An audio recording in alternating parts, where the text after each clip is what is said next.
चलिए पहले हम जान लेते हैं अर्थव्यवस्था के बारे में, फिर जानेंगे हम भारतीय अर्थव्यवस्था क्या है। तो बेसिक तौर पर अगर बात करें तो भारत की जो अर्थव्यवस्था है वो यहाँ पे हमको देखने मिलती है विश्व की तीसरे नंबर की सबसे बड़ी अर्थव्यवस्था है।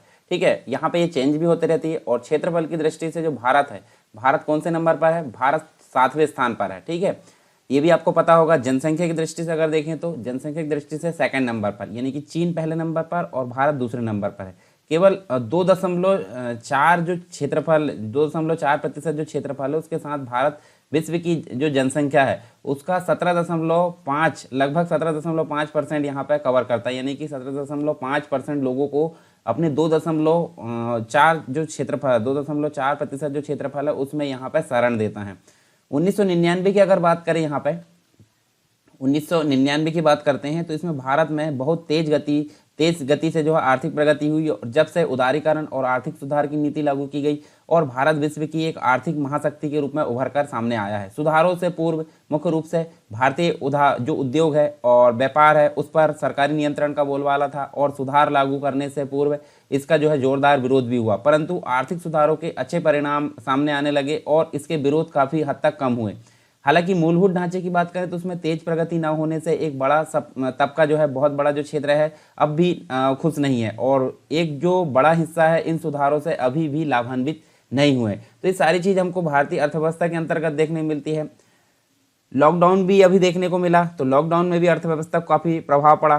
ठीक है, यहाँ देखें तो जो अप्रैल है, यानी कि अप्रैल की अगर बात करें 2020 में, तो यहाँ 14 करोड़ तक जो लोग हैं उसकी नौकरी जा चुकी। ठीक है, इसके अलावा दूसरी चीज़ हमको देखने मिलती है कि जो 15 मई है जो 2020 की, उस तक जो है 30 करोड़ लोगों की नौकरी जा चुकी थी, जो सबसे बड़ा इंडिया का बेरोजगार होगा। तो यहाँ पे हमको देखने को मिलता है। तो ये बहुत सारी चीज़ हमको यहाँ पे आगे देखने मिलेगी। भारतीय अर्थव्यवस्था के अंतर्गत हम सारी चीज़ यहाँ पे कॉन्सेप्ट कवर करेंगे इसके अंतर्गत, और एक एक चीज़ यहाँ पे सारी चीज़ जो है देखने वाले हैं इसके अंतर्गत। ठीक है, तो सारे टॉपिक हम देख लेते हैं, कौन कौन से टॉपिक हम यहाँ पे कवर करने वाले हैं। देखिए आपके सामने टॉपिक देखने मिलेंगे, यहाँ पे हम इतने टॉपिक कवर करने वाले हैं इस कंप्लीट वीडियो में। तो यहाँ देखिए अर्थव्यवस्था का उद्भव एवं परिचय हम देखेंगे, साथ में हम सतत आर्थिक विकास एवं समृद्धि के बारे में देखेंगे, आर्थिक आय राष्ट्रीय आय एवं जो अन्य मानक है उसके संबंध में यहाँ पे ये चीज़ें देखेंगे, मुद्रा एवं मुद्रास्फीति के बारे में देखेंगे, बैंकिंग तंत्र एवं कैशलेस इकोनॉमी, आर्थिक नियोजन एवं आर्थिक सुधार नीतियाँ, कृषि खाद्य सुरक्षा एवं आपूर्ति के बारे में यहाँ पर जानेंगे, उद्योग एवं सार्वजनिक क्षेत्र के उपक्रम के बारे में जानेंगे। इसके बाद सेवा क्षेत्र यानी कि सर्विस सेक्टर के बारे में जानेंगे, भारत का वित्तीय बाजार, भारत की कर व्यवस्था, बजट एवं राजकोषीय जो नीति है उसके बारे में जानेंगे, निर्धनता एवं बेरोजगारी, अंतर्राष्ट्रीय वित्तीय संगठन के बारे में देखेंगे, भुगतान संतुलन एवं विदेशी व्यापार, जनसंख्या एवं नगरीकरण और साथ में कुछ अन्य चीज़ें।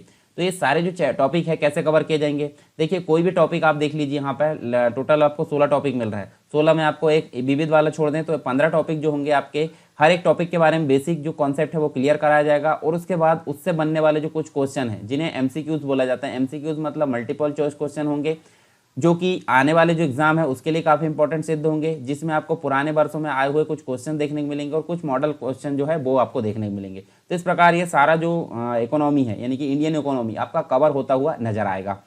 तो इसी हिसाब से अगर देखें तो सबसे पहला जो टॉपिक हमको देखने को मिलता है, यहाँ पे देखिए पहला टॉपिक आप देख सकते हैं अर्थव्यवस्था का उद्भव। अर्थव्यवस्था का जो उद्भव है और उसके संबंध में परिचय की अगर बात करें तो इसमें हमको देखने को मिलेगा अर्थव्यवस्था यानी कि अर्थव्यवस्था क्या होती है। पहले तो हम देखेंगे अर्थशास्त्र के बारे में, उसके बाद हम अर्थव्यवस्था के बारे में देखेंगे। अर्थव्यवस्था को सेपरेट तौर पर यूज़ नहीं किया जाता, इसको किसी विशेष स्थान या जगह के नाम से यूज़ किया जाता है। जैसे कि मान लीजिए अर्थव्यवस्था से तात्पर्य जैसे हम देखें तो भारत की अर्थव्यवस्था या फिर यूएसए की अर्थव्यवस्था या फिर हम देखें मध्य प्रदेश की अर्थव्यवस्था, तो इस हिसाब से इसको नाम लिया जाता है, यानी कि सेपरेट अर्थव्यवस्था नहीं बोला जाता। जैसे कि अर्थशास्त्र को सेपरेट तौर पर बोला जाता है। मान लो अर्थशास्त्र अगर बोला जाता है तो अर्थशास्त्र जो होता है एक प्रकार से सैद्धांतिक चीज़ हो गई, यानी कि एक पुस्तक हो गई, और पुस्तक को अपने जीवन में प्रयोग में लाना उसको क्या बोलते हैं, उसको अर्थव्यवस्था बोलते हैं। अर्थव्यवस्था जो है किसी विशेष स्थान के लिए प्रयोग में आएगी, इसलिए उसको बोला जाता है भारत की अर्थव्यवस्था या मध्य प्रदेश की अर्थव्यवस्था या किसी अन्य स्थान की अर्थव्यवस्था उसको बोला जाता है। तो अर्थव्यवस्था जो है, अर्थव्यवस्था एक सामाजिक व्यवस्था है जिसमें क्या होता है उत्पादन, वितरण एवं लागत का वर्णन होता है। और अर्थ का तात्पर्य क्या होता है, धन से होता है, जिसके बारे में हम देखेंगे। और व्यवस्था का तात्पर्य होता है स्थापित कार्य प्रणाली, यानी कि धन के संबंध में, धन को मैनेज करने के लिए जो प्रणाली स्थापित होती है उसे हम बोलेंगे अर्थव्यवस्था। और किसी विशेष स्थान की रखेगी, यानी कि भारत की रखेगी, मध्य प्रदेश की रखेगी या किसी अन्य कंट्री की। अर्थव्यवस्था का प्राचीन इतिहास जो है सुमेर राजवंश के समय से मिलता है। अर्थव्यवस्था को व्यष्टि अर्थशास्त्र व समष्टि अर्थशास्त्र दो भागों में बांटा जाता है। व्यष्टि मतलब होता है किसी पर्टिकुलर व्यक्ति संस्था के नाम से, और समष्टि मतलब पूरे देश की। तो ये दो भागों में इसको बांटा जाता है। अर्थव्यवस्था के अंतर्गत हम सरकार की योजनाबद्ध नीतियों को देखते हैं। एडम स्मिथ जो प्रसिद्ध अर्थशास्त्री की बात करें तो एडम स्मिथ हमको देखने मिलते हैं। एडम स्मिथ को अर्थव्यवस्था का जनक माना जाता है।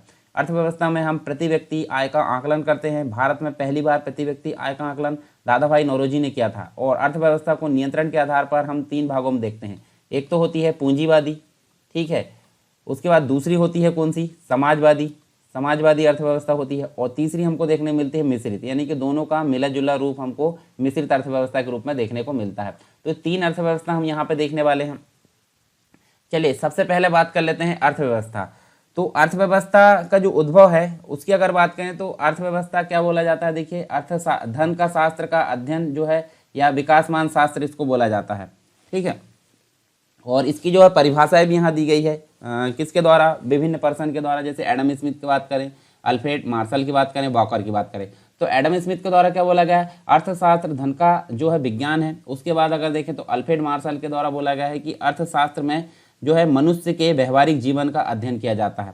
इसके बाद वॉकर जो है, वॉकर के अनुसार अर्थशास्त्र ज्ञान का वह संग्रह है जो धन से संबंधित होता है। ये विभिन्न प्रकार की परिभाषा हमको देखने को मिलती है। इसके अलावा अर्थशास्त्र की अगर बात करें, यहाँ देखिए अर्थशास्त्र और अर्थव्यवस्था दोनों में अंतर हम देख लेते हैं। तो अर्थशास्त्र जो है उसमें मानव की संपूर्ण आर्थिक गतिविधियाँ जो है उसका अध्ययन किया जाता है, जबकि जो अर्थव्यवस्था होती है उसमें किसी देश की आर्थिक गतिविधियों का अध्ययन किया जाता है, यानी कि इसका क्षेत्र बड़ा होता है और इसका क्षेत्र छोटा होता है। यानी कि यहाँ देखिए अवधारणा व्यापक होती है और इसकी अवधारणा कैसी होती है, संकुचित अवधारणा होती है। इकोनॉमिक्स जो है अर्थशास्त्र है, इकोनोमिया जो ग्रीक शब्द है उससे बना है और इसका मतलब होता है पूंजी का प्रबंधन होता है।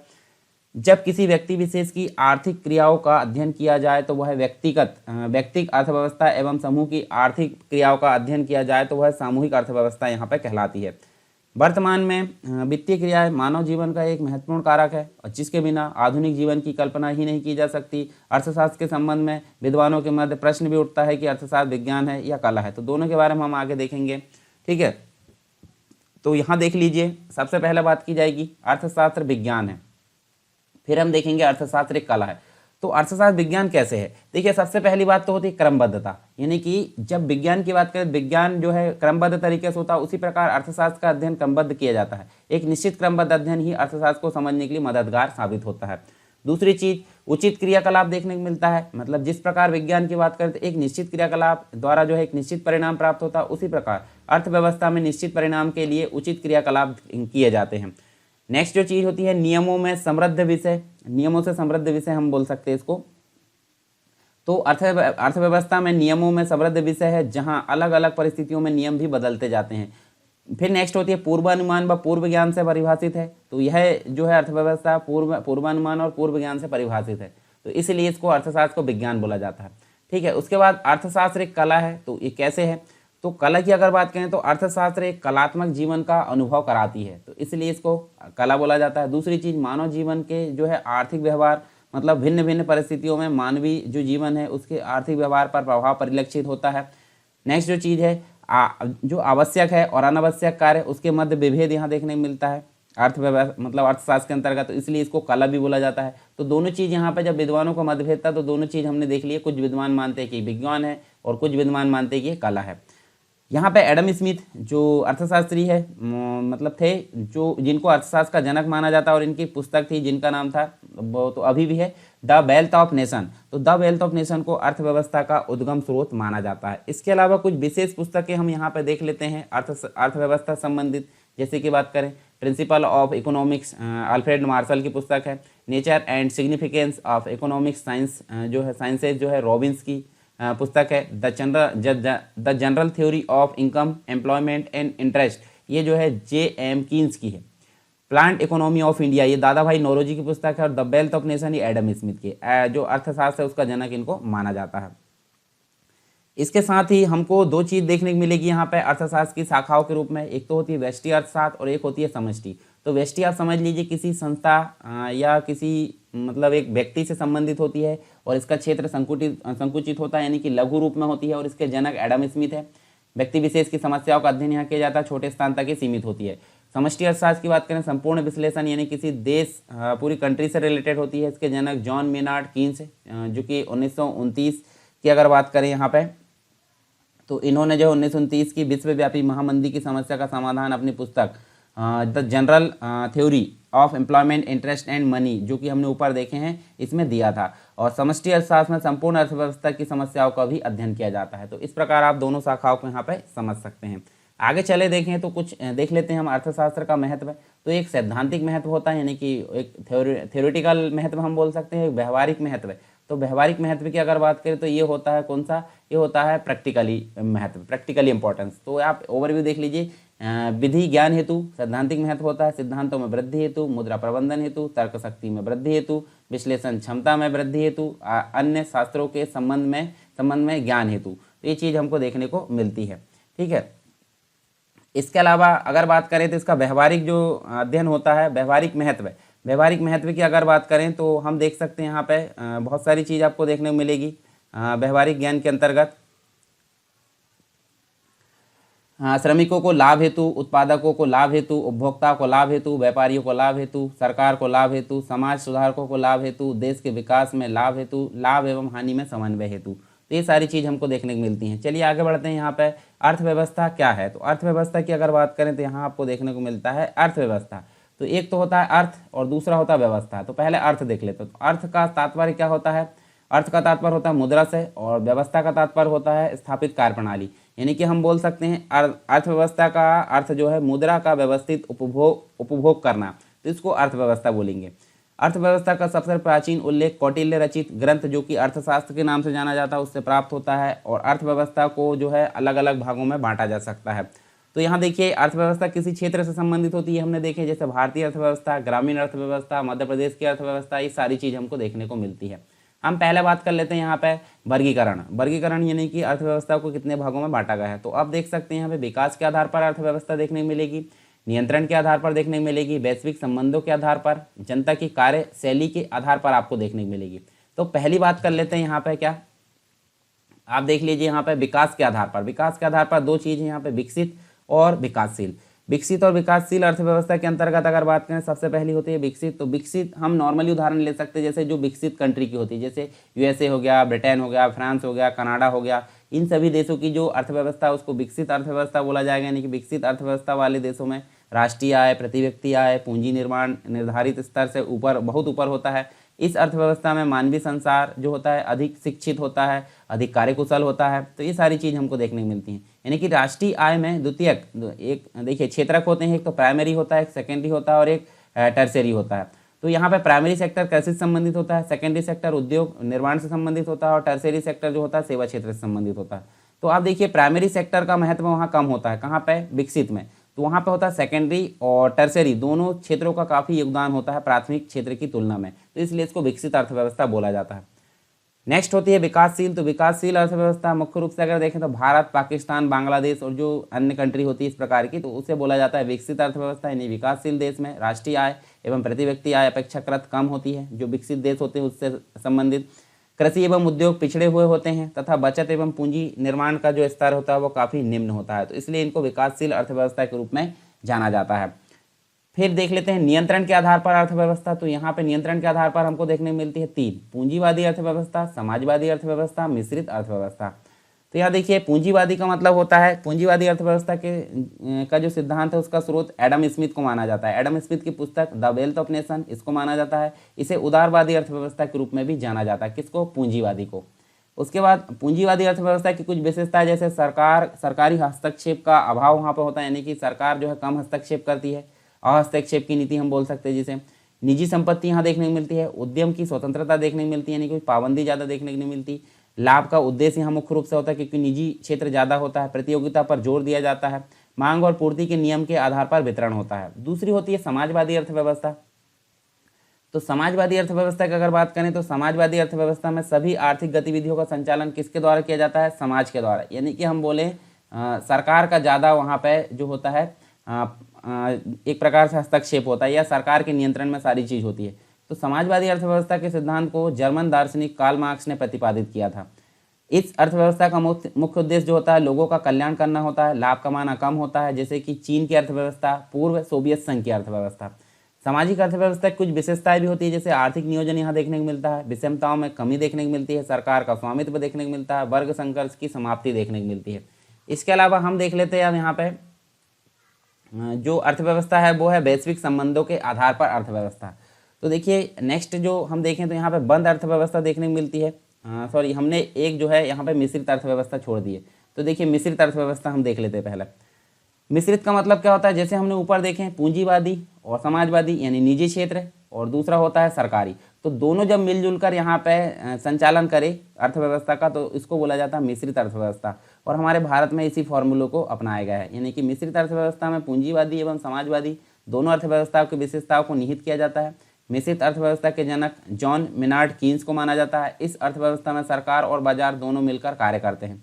मिश्रित अर्थव्यवस्था की विशेषताएं होती है कुछ, जैसे मिश्रित मूल्य पद्धति होती है, व्यक्तिगत स्वतंत्रता होती है, निजी और सार्वजनिक क्षेत्र का सह अस्तित्व देखने को मिलता है। चलिए अब बात करते हैं वैश्विक संबंधों का आधार पर, यानी कि जब एक देश दूसरे देश से आयात निर्यात करता है तो उसे जो है अन्य देशों के साथ संबंध स्थापित यानी कि खुली अर्थव्यवस्था बोलेंगे।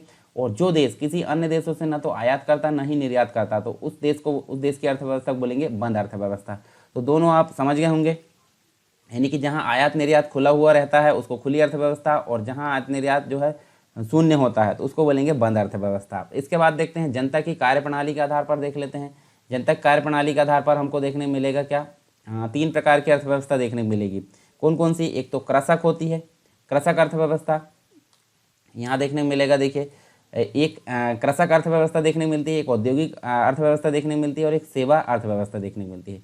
तो कृषक अर्थव्यवस्था की बात करते हैं यहाँ पे, किसी देश के अर्थव्यवस्था के सकल घरेलू उत्पाद में प्राथमिक क्षेत्र का योगदान जो होता है 50% या इससे अधिक होता है तो उसे कृषक अर्थव्यवस्था वाला देश कहा जाता है।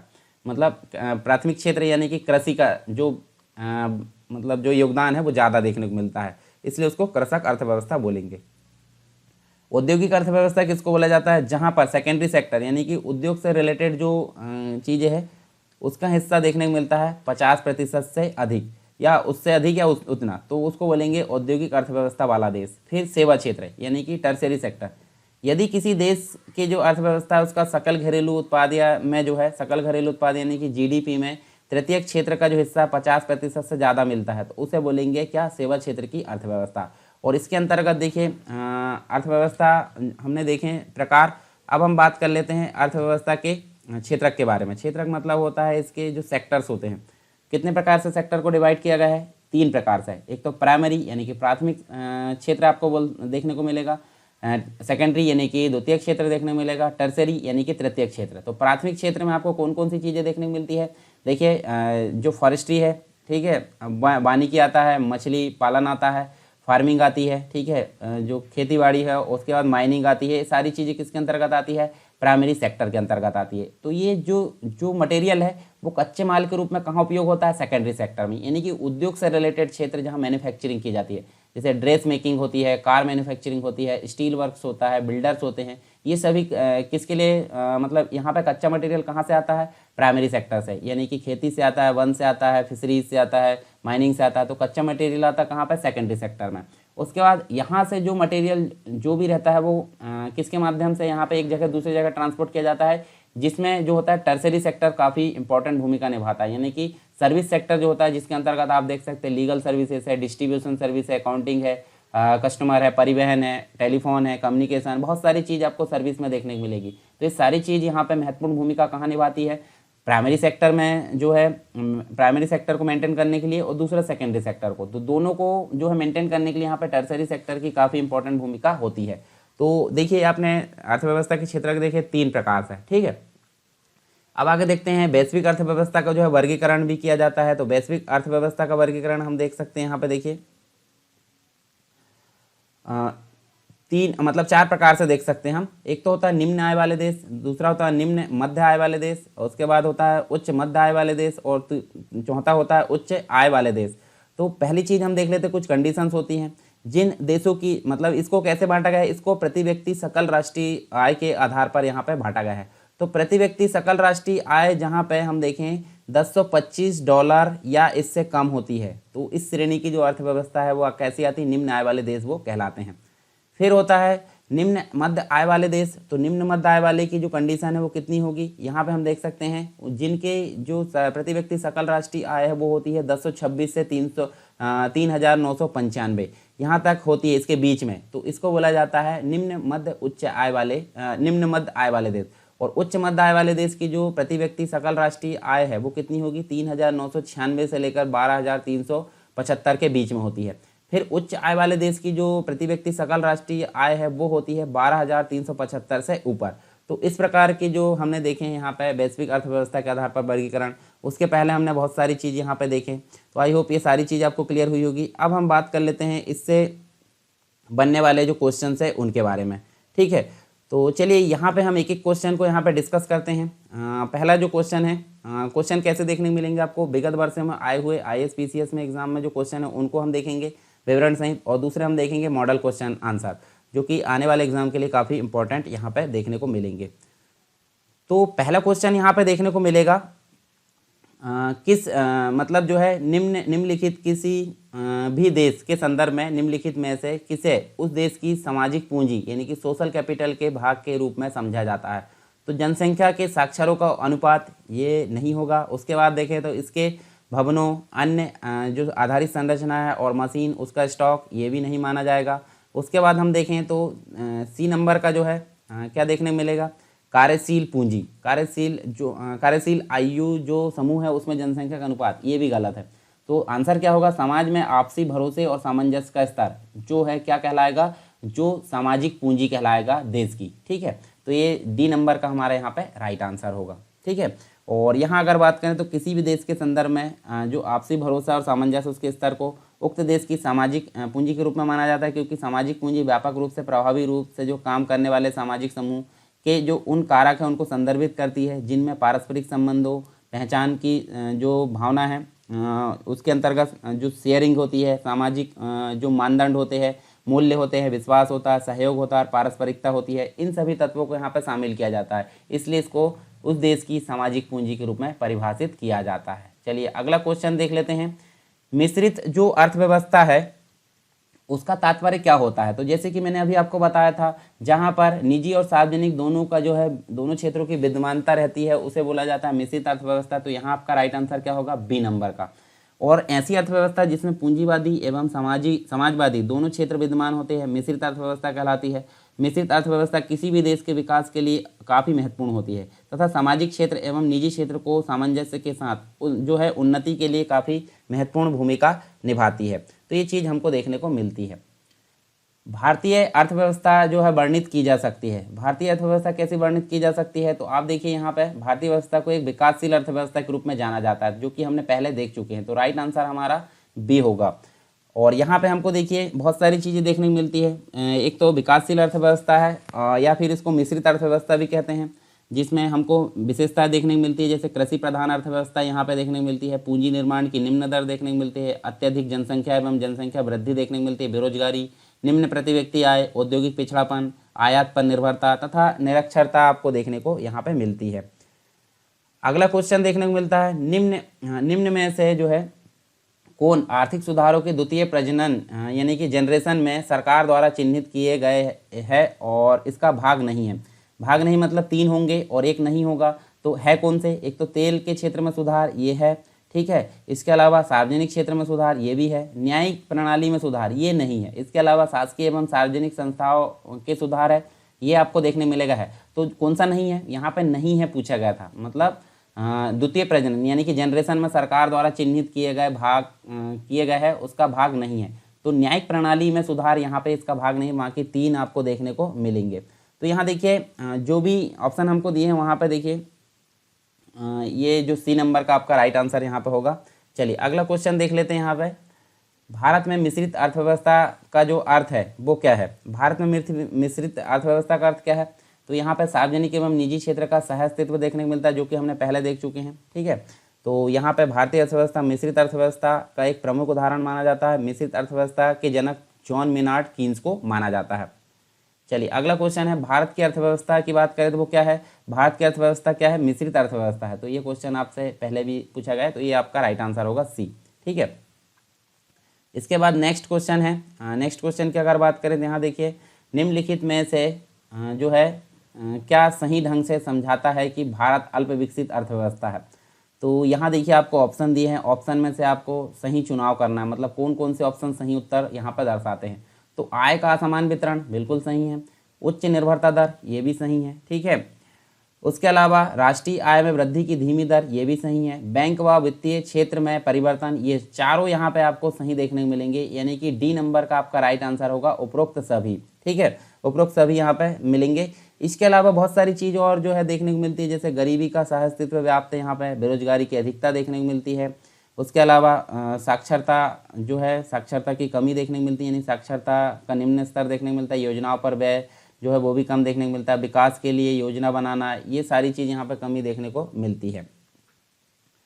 नेक्स्ट क्वेश्चन है, भारतीय अर्थव्यवस्था की विशेषता है, भारतीय अर्थव्यवस्था क्या विशेषता है। तो आपको देखने को मिलेगा यहाँ पे देखिए, भारतीय अर्थव्यवस्था की विशेषता के अंतर्गत देखिए पहली चीज़ तो यहाँ देख सकते हैं, ये कृषि प्रधानता है, बिल्कुल सही है। ठीक है, उसके अलावा औद्योगिक प्रधानता यहाँ नहीं है, न्यून प्रति व्यक्ति आय ये सही है, उसके बाद बृहद बेरोजगारी ये भी सही है। तो मतलब दूसरे को छोड़कर बाकी सभी सही है। तो आपको कहाँ देखने को मिलेगा, दूसरा जहाँ है वो ऑप्शन देखने को मिलेगा। तो ये पहला भी गलत है, दूसरा भी गलत है, तीसरा भी गलत, तो दूसरा यहाँ पे देखने को मिल रहा है, यानी कि डी नंबर का आपका राइट आंसर होगा। ठीक है, इसके अलावा नेक्स्ट क्वेश्चन है, देश की वृद्धि में निम्न में से कौन सा अनार्थिक तत्व है। आर्थिक तत्व होंगे वो वाला नहीं होगा, और अनार्थिक तत्व को यहाँ पे ऑप्शन में सही लगाना है। तो आप देखिए यहाँ पे जो है सामाजिक व्यवहार ये अनार्थिक तत्व है। ठीक है, इसके अलावा प्राकृतिक संसाधन आर्थिक तत्व है, शक्ति संसाधन, पूंजी संसाधन, तो तीनों ऑप्शन हमारे यहाँ पे जो है आर्थिक है, और बाकी एक अनार्थिक है। तो अनार्थिक पूछा गया था, तो इसलिए ए नंबर का हमारा राइट आंसर होगा। ठीक है, कुछ आर्थिक तत्व और अनार्थिक तत्व की बात करें, जैसे आर्थिक तत्व में हमको प्राकृतिक साधन जो हमने देख लिए, ठीक है, श्रम शक्ति व जनसंख्या, पूंजी निर्माण, तकनीक तथा नवाचार, पूंजी उत्पाद अनुपात संगठन ये देखने को मिलेगा। और कुछ अनार्थिक तत्व की बात करें, धार्मिक घटक, राजनीतिक घटक, सामाजिक घटक, अंतर्राष्ट्रीय घटक, वैज्ञानिक घटक, ये सभी अनार्थिक तत्व देखने को मिलेंगे। चलिए अगला देख लेते हैं, भारत की अर्थव्यवस्था कैसी है। तो भारत की अर्थव्यवस्था कैसी है आपको देखने में, विकासशील है, विकासशील यानी कि मिश्रित अर्थव्यवस्था भी इसको बोल सकते हैं। सी नंबर का हमारा राइट आंसर होगा। इसके अलावा अल्प विकसित अर्थव्यवस्था की जो सामान्यता विशेषता होती है वो क्या होती है। तो अल्प विकसित जो अर्थव्यवस्था है उसकी विशेषता क्या हो सकती है, यहाँ पे देखिए प्रति व्यक्ति निम्न आय यहाँ पे होती है, बिल्कुल सही है। उसके बाद पूंजी निर्माण की निम्न दर होती है, ये भी सही है। इसके अलावा निम्न आश्रितता अनुपात होता है, ये गलत है। तृतीय क्षेत्र में अधिक कार्यबल शक्ति का ना होना, ये भी गलत है। तो यहाँ पे एक और दो बस सही होंगे, एक और दो बस सही, यानी कि ए नंबर का हमारा राइट आंसर होगा।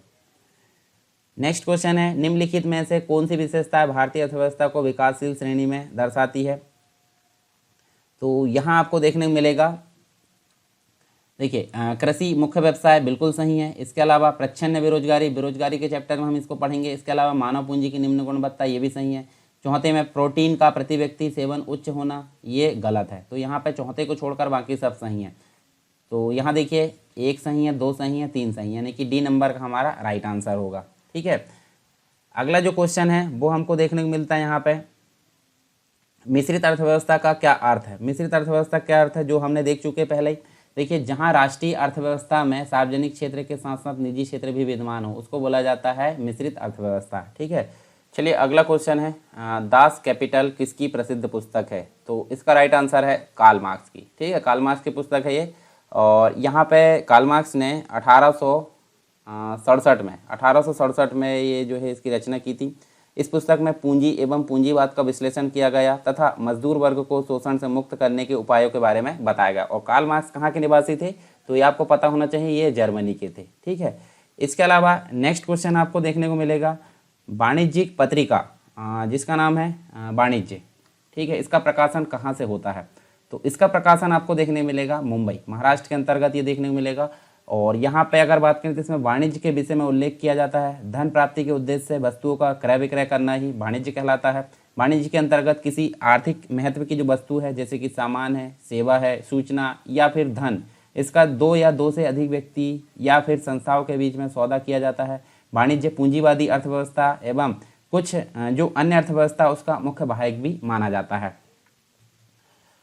फ्री ट्रेड टुडे पुस्तक के जो लेखक है वो कौन है? तो यहाँ पे अगर बात करें तो इसका राइट आंसर क्या है? इसका राइट आंसर है जगदीश भगवती। बी नंबर का हमारा राइट आंसर है। और इस पुस्तक में इन्होंने बताया है कि किस प्रकार मुक्त व्यापार यानी कि जो फ्री ट्रेड है आर्थिक विकास की प्रक्रिया को तीव्र बनाने का कार्य करते हैं।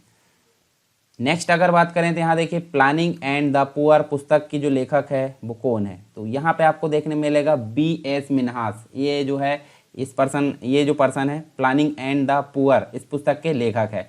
और सन 2003 में भारत सरकार ने इन्हें पद्म भूषण से सम्मानित किया था। ठीक है।